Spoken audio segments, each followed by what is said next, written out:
혹시 여러분께서는 우리 집이 왜 이렇게 답답할까? 새로 이사 간 집에서 왜 잠이 잘 안 올까? 왜 어떤 집은 들어가면 기분이 좋고 어떤 집은 불편할까? 이런 생각을 해보신 적이 있으신가요? 사실 이 모든 것들이 풍수와 관련이 있답니다. 풍수는 결코 어려운 학문이 아닙니다. 우리가 일상에서 이 자리는 참 좋다 하고 느끼는 그 감각, 그것이 바로 풍수의 시작이에요. 오늘 이 시간 동안 저와 함께 풍수의 기본 원리 10가지를 차근차근 알아보겠습니다. 어려운 한자나 복잡한 이론은 빼고 실제로 우리 생활에 어떻게 적용할 수 있는지 쉽고 재미있게 설명해 드릴게요. 1. 풍수질이란 무엇인가? 여러분, 풍수라는 말을 들으면 어떤 생각이 드시나요? 미신 아닌가? 너무 복잡하고 어려운 것 아닌가? 하고 생각하시는 분들이 많으실 겁니다. 하지만 풍수는 생각보다 아주 간단하고 실용적인 지혜랍니다. 풍수의 풍은 바람, 수는 물을 뜻해요. 바람과 물, 이 두 가지가 우리 생활에 얼마나 중요한지 생각해 보세요. 더운 여름날 시원한 바람이 불어오면 얼마나 시원한가요? 목이 마를 때 시원한 물, 한 잔이 얼마나 달콤한가요? 바람과 물은 우리 생명을 유지하는 가장 기본적인 요소들이에요. 우리 조상들은 이 바람과 물이 흐르는 곳, 그리고 산과 강이 어우러진 곳에서 사람이 살면 건강하고 행복하게 살 수 있다는 것을 수천 년의 경험을 통해 알아냈어요.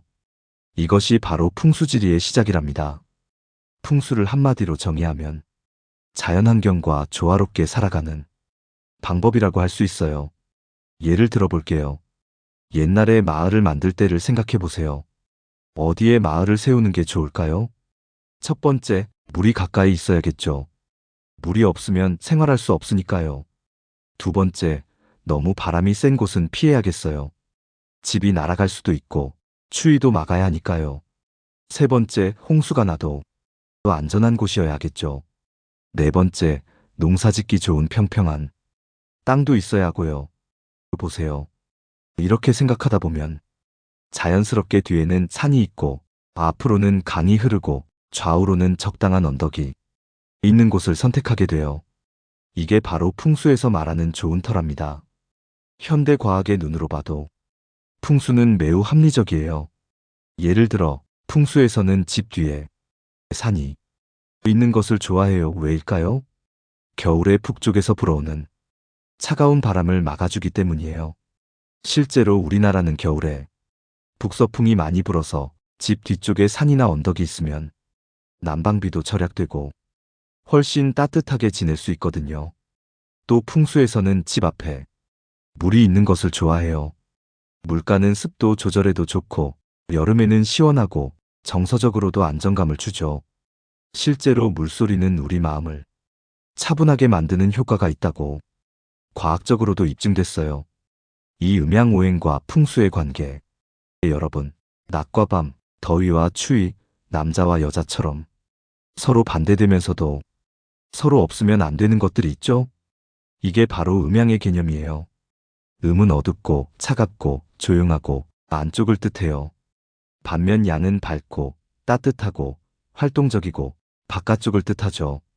우리 집을 예로 들어볼게요. 집의 북쪽은 보통 그늘져서 차갑죠? 이쪽을 음의 공간이라고 해요.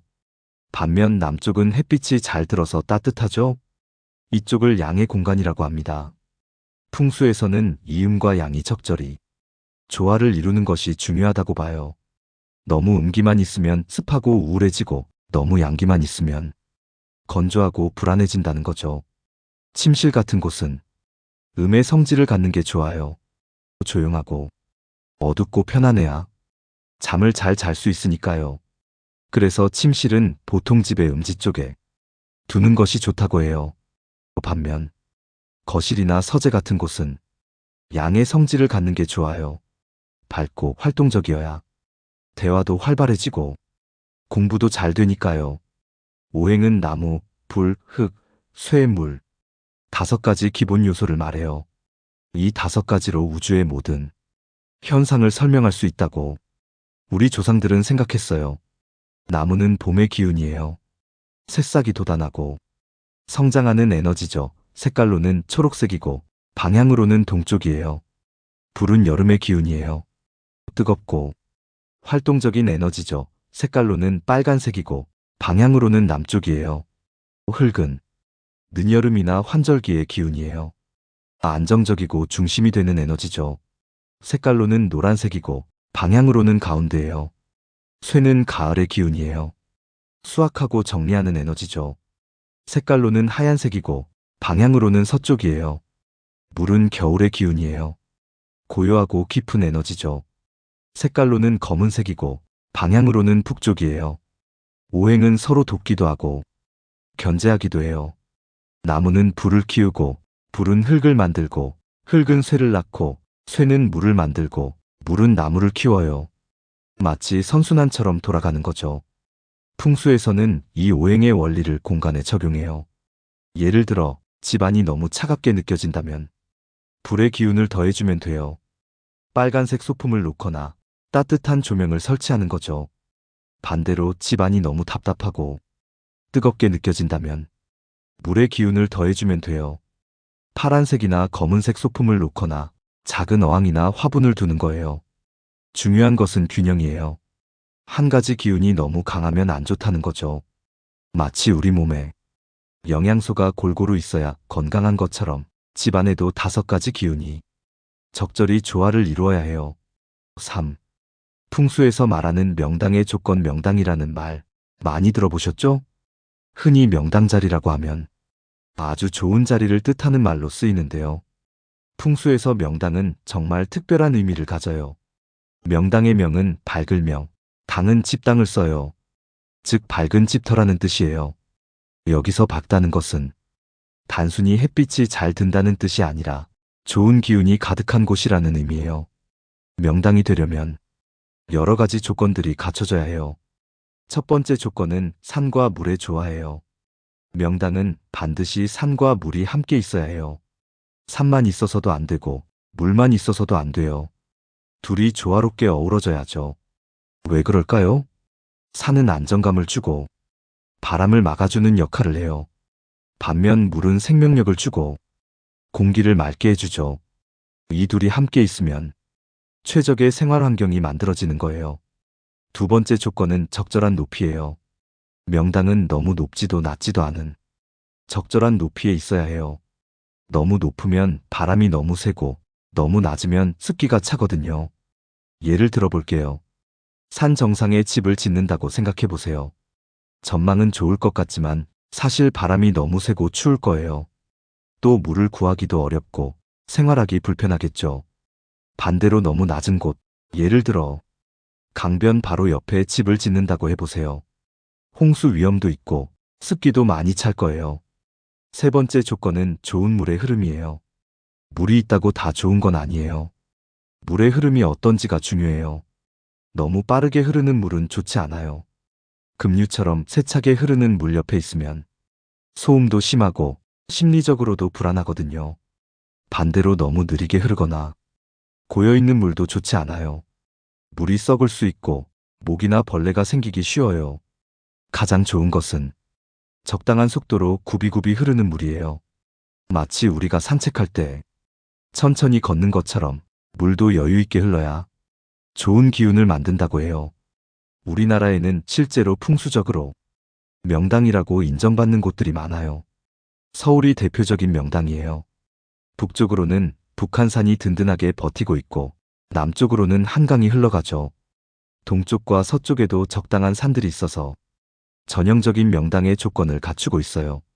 안동 하회마을도 정말 아름다운 명당이에요. 낙동강이 마을을 곡선 모양으로 감싸 안고 있고 주변에는 병풍처럼 산들이 둘러싸고 있어요. 마을 이름도 강이 돌아간다고 해서 하회라고 붙였을 정도예요. 현대에 살고 있는 우리는 어떻게 명당을 찾을 수 있을까요? 아파트나 빌라를 고를 때도 이런 원칙들을 적용할 수 있어요. 먼저 주변 환경을 살펴보세요. 뒤쪽에 산이나 높은 건물이 있어서 든든한 느낌이 드는지, 앞쪽은 트여 있어서 시원한 느낌이 드는지 확인해 보세요. 물론 도시에서는 실제 산과 강을 찾기 어렵겠지만 공원이나 하천, 심지어 넓은 도로도 물의 역할을 할 수 있어요. 또 너무 높은 층보다는 적당한 층수가 좋다고 해요. 3에서 5층 정도가 적당하다고 보는 분들이 많아요. 4. 청룡, 백호, 주작, 현무 4가지 지세. 네, 여러분, 청룡, 백호, 주작, 현무라는 말 들어보셨나요? 이것들은 모두 상상의 동물들이에요. 하지만 풍수에서는 아주 중요한 의미를 가져요. 우리 조상들은 이 네 동물을 이용해서 이상적인 터의 모양을 설명했어요. 마치 이 네 동물이 집을 둘러싸고 지켜주고 있는 모습을 상상해 보세요. 정말 든든하고 안전할 것 같지 않나요? 청룡은 동쪽을 지키는 파란색 용이에요. 풍수에서 청룡은 집 또는 마을의 왼쪽에 있는 산이나 언덕을 가리켜요. 청룡은 살아있는 용처럼 구불구불해야 해요. 너무 직선적이면 안 되고 마치 용이 꿈틀거리는 것처럼 부드러운 곡선을 그려야 좋다고 해요. 또 청룡은 백호보다는 조금 높고 길어야 해요. 용이 호랑이보다 크고 강하니까요. 하지만 너무 높거나 험하면 안 돼요. 그러면 용이 성질이 사나워져서 오히려 해가 될 수 있거든요. 백호는 서쪽을 지키는 하얀 호랑이에요. 풍수에서 백호는 집의 오른쪽에 있는 산이나 언덕을 뜻해요. 백호는 청룡보다 낮고 짧아야 해요. 호랑이가 용보다 작으니까요. 또 호랑이는 성질이 급하니까 백호 자리의 산이나 언덕은 부드럽고 순해야 좋다고 해요. 만약 백호가 청룡보다 높거나 험하면 어떻게 될까요? 그러면 호랑이가 용을 누르게 되어서 집안의 여성이 남성을 누르는 현상이 생긴다고 해요. 물론 현대에는 이런 해석이 큰 의미가 없지만 균형의 관점에서 보면 한쪽이 너무 높으면 바람의 흐름이나 햇빛의 균형이 깨질 수 있어요. 주작은 남쪽을 지키는 붉은 새예요. 풍수에서 주작은 집 앞쪽에 있는 낮은 산이나 언덕을 말해요. 주작은 멀리 있으면서 낮아야 해요. 마치 멀리서 공손하게 절을 하는 모습처럼요. 너무 가깝거나 높으면 압박감을 줄 수 있어요. 또 주작은 아름다워야 해요. 새는 날개를 펼치면 아름답잖아요. 그래서 주작 자리의 산이나 언덕은 보기 좋은 모양이어야 한다고 해요. 현무는 북쪽을 지키는 거북이와 뱀이 얽혀있는 모양의 신이에요. 풍수에서 현무는 집 뒤쪽에 있는 산을 뜻해요. 현무는 사신 중에서 가장 중요해요. 현무는 높고 든든해야 해요. 집을 등지고 버티는 든든한 뒷배경 역할을 하거든요. 마치 우리가 소파에 앉을 때 등받이가 있으면 편안한 것처럼 집 뒤에도 든든한 산이 있으면 심리적으로 안정감을 줘요. 실제로 현무 자리의 산은 겨울철 차가운 북서풍을 막아주는 아주 실용적인 역할을 해요. 우리나라는 겨울에 시베리아에서 불어오는 차가운 바람이 많이 부는데 집 뒤에 산이 있으면 이 바람을 막아줘서 난방비도 절약되고 훨씬 따뜻하게 지낼 수 있어요. 중요한 것은 이 네 신이 모두 조화롭게 갖춰져야 한다는 거예요. 하나만 있어서는 안 되고 네 개가 모두 균형을 이루어야 해요. 도시에 사는 우리는 어떻게 사신사를 찾을 수 있을까요? 도시에서는 산 대신 건물이 사신 역할을 할 수 있어요. 우리 아파트 뒤에 더 높은 아파트나 빌딩이 있다면 그것이 현무 역할을 하는 거예요. 앞쪽으로 트인 공간이나 낮은 건물들이 있다면 주작 역할을 하고요. 좌우에도 적당한 높이의 건물들이 있으면 청룡과 백호 역할을 할 수 있어요. 5. 바람과 물이 기운을 만드는 법칙. 여러분, 바람과 물 없이는 우리가 살 수 없죠? 바람은 우리가 숨쉬는 공기를 순환시켜주고 물은 우리 생명을 유지해주는 가장 기본적인 요소예요. 풍수에서도 바람과 물을 가장 중요하게 여겨요. 풍수라는 말 자체가 바람과 물에서 나온 말이니까요. 우리 조상들은 오랜 관찰을 통해 바람과 물이 어떻게 흐르느냐에 따라 그 땅의 기운이 결정된다는 것을 알았어요. 바람에도 여러 종류가 있어요. 좋은 바람은 부드럽고 적당한 세기로 불어요. 마치 봄날 산들바람처럼요. 이런 바람이 불면 공기가 맑아지고 기분도 상쾌해져요. 또 좋은 바람은 일정한 방향으로 불지 않고 이리저리 돌아가면서 불어요. 이렇게 되면 한 곳에 나쁜 공기가 고이지 않고 계속 순환이 돼요. 여름에 에어컨을 틀 때도 바람이 직접 우리 몸에 닿지 않게 하죠? 직접적인 바람은 몸에 좋지 않다는 걸 경험으로 알고 있는 거예요. 나쁜 바람은 너무 세거나 너무 차가운 바람이에요. 겨울철 시베리아에서 불어오는 북서풍 같은 바람이죠. 이런 바람은 우리 몸의 열을 빼앗아가고 건조하게 만들어요. 또 한 방향에서만 계속 부는 바람도 좋지 않아요. 특히 좁은 골목이나 건물 사이로 세게 부는 바람은 사람을 불안하게 만들어요. 물도 바람과 마찬가지로 어떻게 흐르느냐가 중요해요. 좋은 물은 맑고 깨끗해야 해요. 그리고 적당한 속도로 굽이굽이 흘러야 좋다고 해요. 왜 굽이굽이 흘러야 할까요? 물이 너무 빠르게 일직선으로 흐르면 주변의 좋은 기운들을 모두 쓸어서 가져가 버려요. 반면 천천히 구불구불 흐르면 좋은 기운들이 물 주변에 모일 수 있어요. 실제로 아름다운 강이나 시냇물을 보면 대부분 구불구불 흐르죠? 한강도 서울을 지나면서 여러 번 굽어서 흘러요. 이런 모습이 풍수적으로 좋은 물의 흐름이에요. 나쁜 물은 너무 빠르게 흐르거나 반대로 고여서 썩는 물이에요. 급류처럼 빠르게 흐르는 물 근처에 살면 어떨까요? 물소리가 너무 시끄러워서 잠을 못 잘 수도 있고 홍수 위험도 있어요. 또 심리적으로도 불안감을 줄 수 있어요. 반대로 고인 물도 문제예요. 연못이나 늪처럼 물이 흐르지 않고 고여 있으면 썩기 쉽고 모기나 벌레가 생기기 쉬워요. 냄새도 나고 위생적으로도 좋지 않죠. 풍수에는 아주 유명한 원리가 하나 있어요. 바람을 얻으면 흩어지고 물을 만나면 멈춘다는 말이에요. 이게 무슨 뜻일까요? 좋은 기운이 있는데 바람이 너무 세게 불면 그 기운이 모두 날아가 버려요. 마치 우리가 향을 피워놨는데 바람이 세게 불면 연기가 모두 흩어지는 것처럼요. 반면에 적당한 물이 흐르고 있으면 좋은 기운이 그 주변에 모여서 머물러 있어요. 물이 기운을 모으고 붙잡아주는 역할을 하는 거예요. 그래서 이상적인 터는 바람은 적당히 막아주면서 물은 적당히 흘러가는 곳이에요. 이런 원리를 우리 실생활에는 어떻게 적용할 수 있을까요? 집안의 공기순환을 좋게 만드는 것이 중요해요. 창문을 적절히 열어서 신선한 공기가 들어오게 하되 너무 세게 들이치지 않게 조절해야 해요. 특히 맞바람이 치는 곳은 피하는 게 좋아요. 현관문과 베란다, 문이 일직선상에 있으면 바람이 세게 통과할 수 있어요. 이런 경우에는 중간에 가리개나 가구를 놓아서 바람의 흐름을 조절하면 좋아요. 집안에 작은 물 요소들을 두는 것도 좋아요. 작은 어항이나 화분에 물, 심지어 물이 담긴 그릇도 도움이 될 수 있어요. 하지만 너무 많이 두면 습기가 차서 좋지 않아요. 적당히 그리고 깨끗하게 유지하는 것이 중요해요. 육풍수와 기의 흐름. 기라는 것 참 신비한 개념이죠. 눈에 보이지도 않고 만져지지도 않는데 우리는 분명히 느낄 수 있어요.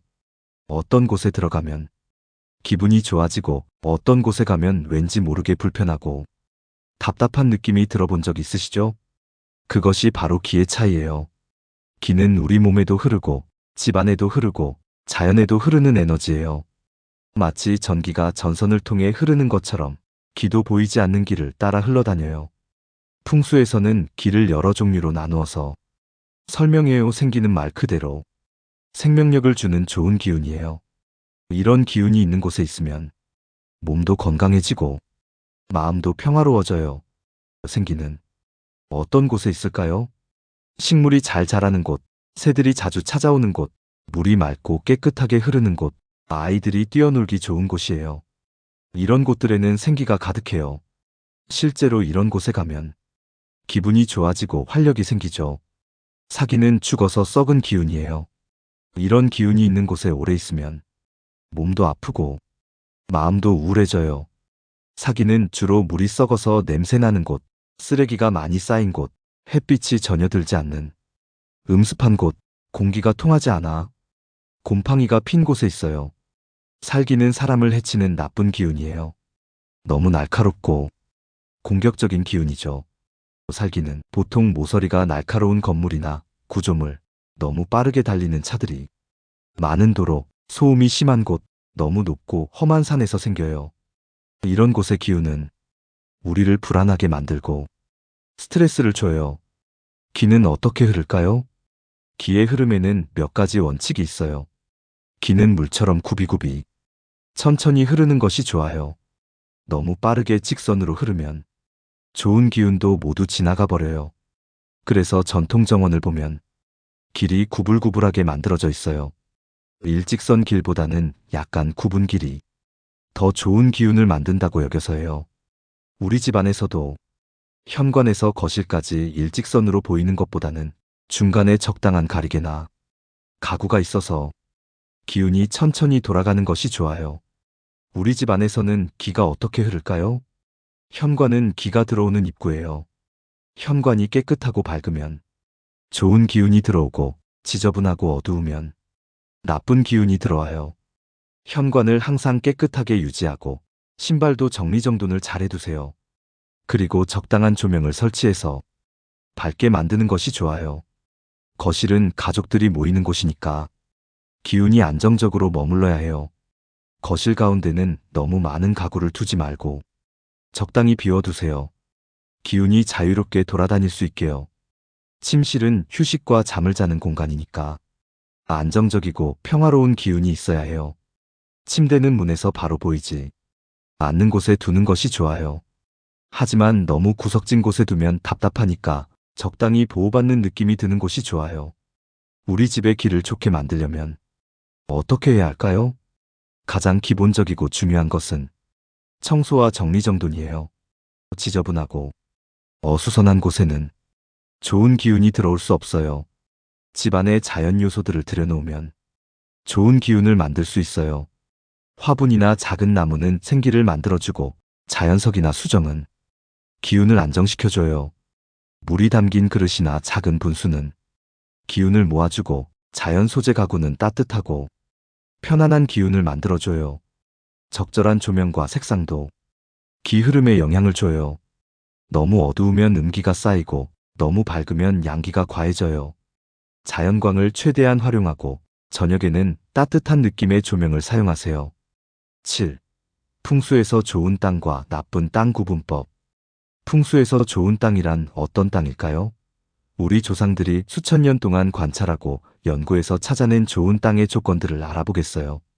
좋은 땅의 첫 번째 조건은 물과 산의 조화예요. 뒤쪽에는 든든한 산이 있어서 차가운 바람을 막아주고 앞쪽으로는 물이 적당한 속도로 흘러가야 해요. 이런 땅에서는 사계절 내내 쾌적하게 생활할 수 있어요. 실제로 우리나라의 많은 전통 마을들이 이런 조건을 갖추고 있어요. 안동의 하회마을, 순천의 서남사, 담양의 중록원 주변 마을들을 보면 모두 뒤에는 산이 있고 앞으로는 강이나 시내가 흘러가죠.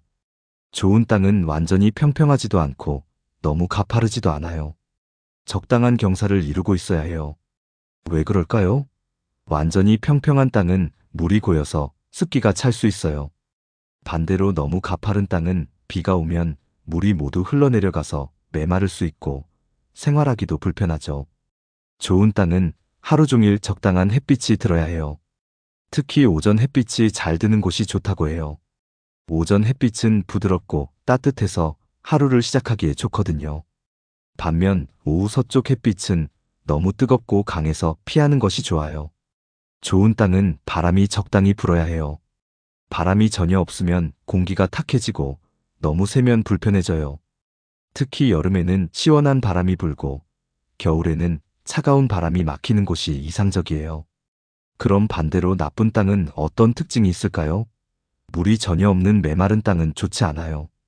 물 없이는 생활할 수도 없고 주변이 건조해져서 먼지도 많이 날리고 식물도 잘 자라지 않아요. 반대로 물이 너무 많은 곳도 문제예요. 늪지대나 자주 침수되는 곳은 습기가 차고 곰팡이가 생기기 쉬워요. 또 모기나 벌레들도 많이 생기죠. 바람이 너무 센 곳도 좋지 않아요. 산 정상이나 벌판 한가운데 또는 좁은 골짜기 입구 같은 곳은 바람이 너무 세게 불어요. 이런 곳에서는 먼지가 많이 날리고 겨울에는 너무 춥고 여름에도 강한 바람 때문에 불편해요. 하루 종일 햇빛이 들지 않는 곳은 좋지 않아요. 큰 산이나 건물에 가려서 항상 그늘진 곳, 깊은 골짜기나 지하 같은 곳이죠. 이런 곳은 습기가 차고 곰팡이가 생기기 쉬워요. 그럼 실제로 땅을 볼 때는 어떤 점들을 확인해야 할까요? 가장 중요한 것은 직접 그 땅에 가서 느껴보는 거예요. 아무리 좋다고 해도 본인이 가서 불편하게 느끼면 좋은 땅이 아니에요. 그 땅에 서서 주변을 둘러보세요. 기분이 어떤가요? 편안하고 안정감이 드나요? 아니면 답답하고 불안한가요? 바람은 어떤가요? 너무 세지는 않나요? 공기는 맑은가요? 물소리가 들리나요? 시끄럽지는 않나요? 가능하다면 계절을 달리해서 여러 번 가보세요. 봄에 좋아 보이던 곳이 여름에는 너무 습하거나 겨울에는 너무 추울 수 있거든요. 도시에서는 어떻게 좋은 땅을 찾을 수 있을까요?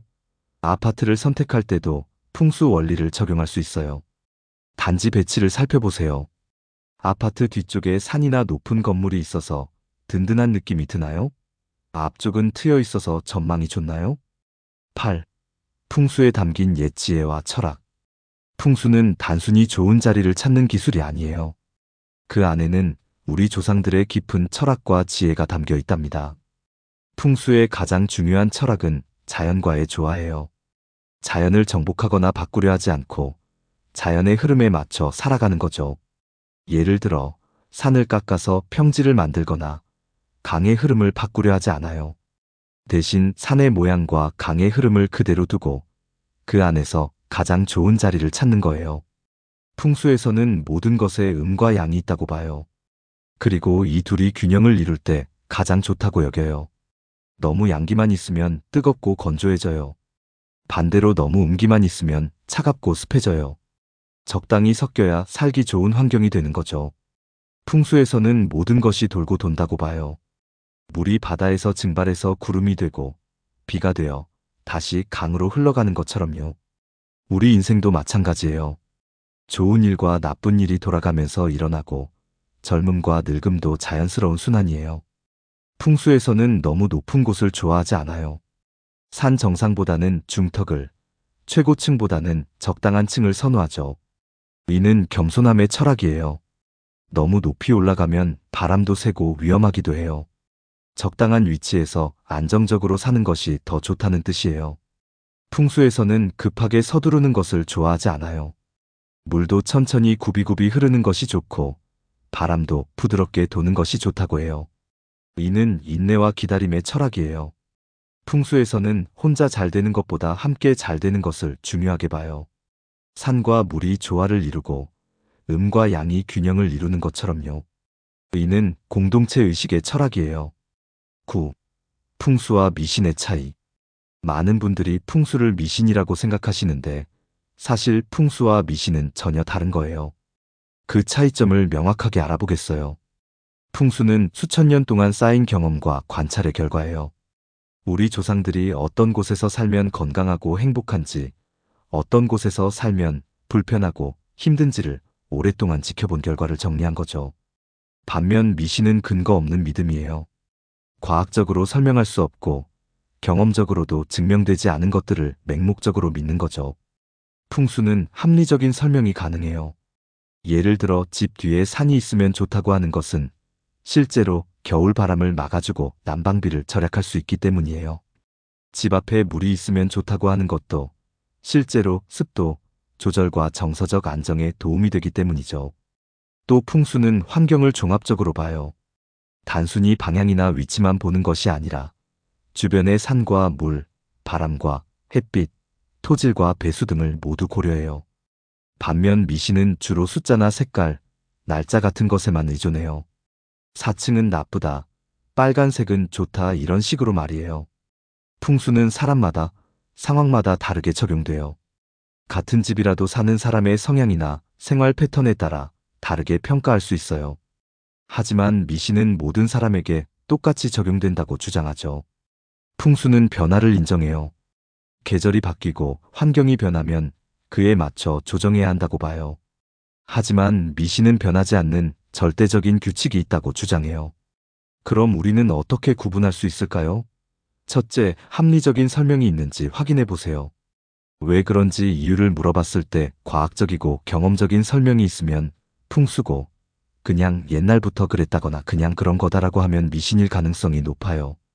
둘째, 융통성이 있는지 봐보세요. 상황에 따라 다르게 적용할 수 있고 예외가 있을 수 있다고 하면 풍수고, 무조건 이렇게 해야 한다고 강요하면 미신일 가능성이 높아요. 셋째, 실용성이 있는지 확인해 보세요. 실제 생활에 도움이 되고 건강이나 편의성에 기여하는지 봐보세요. 10. 현대인이 풍수를 활용하는 방법. 마지막으로 현대를 살아가는 우리가 어떻게 풍수를 실생활에 활용할 수 있는지 알아보겠어요. 먼저 집을 고를 때 풍수 원리를 적용해 보세요. 아파트나 원룸을 구할 때도 주변 환경을 살펴보세요. 뒤쪽에 든든한 건물이나 산이 있는지, 앞쪽은 트여 있는지, 좌우 균형은 맞는지 확인해 보세요. 창문의 방향도 중요해요. 남향이 가장 좋다고 하지만 남동향이나 남서향도 나쁘지 않아요. 중요한 것은 하루 중 적당한 시간에 햇빛이 들어오는지 확인하는 거예요. 층수도 고려해 보세요. 너무 높으면 바람이 새고 너무 낮으면 습할 수 있어요. 3에서 7층 정도가 적당하다고 여겨져요. 집 안 배치도 중요해요. 현관에서 집안이 한눈에 다 보이지 않게 하세요. 적당한 가리개를 두거나 현관 쪽에 신발장이나 작은 가구를 놓아서 시선을 차단하는 것이 좋아요. 거실은 집의 중심이니까 너무 어둡지 않게 하고 가구 배치도 기운이 잘 돌 수 있게 해주세요. 소파는 벽을 등지고 놓고 TV는 너무 크지 않게 하는 것이 좋아요. 침실은 조용하고 어두운 곳에 두세요. 침대 머리 쪽은 벽에 붙이고 발 쪽은 문을 향하지 않게 하는 것이 좋다고 해요. 침실에는 거울을 많이 두지 마세요. 부엌은 청결이 가장 중요해요. 항상 깨끗하게 유지하고 환기를 잘 시켜주세요. 가스레인지와 싱크대가 너무 가깝지 않게 하는 것도 좋아요. 화장실은 항상 문을 닫아두고 환기를 잘 시켜주세요. 화장실이 집의 중앙에 있으면 좋지 않다고 하는데 어쩔 수 없다면 환기와 청결에 더욱 신경 쓰세요. 색상도 중요해요.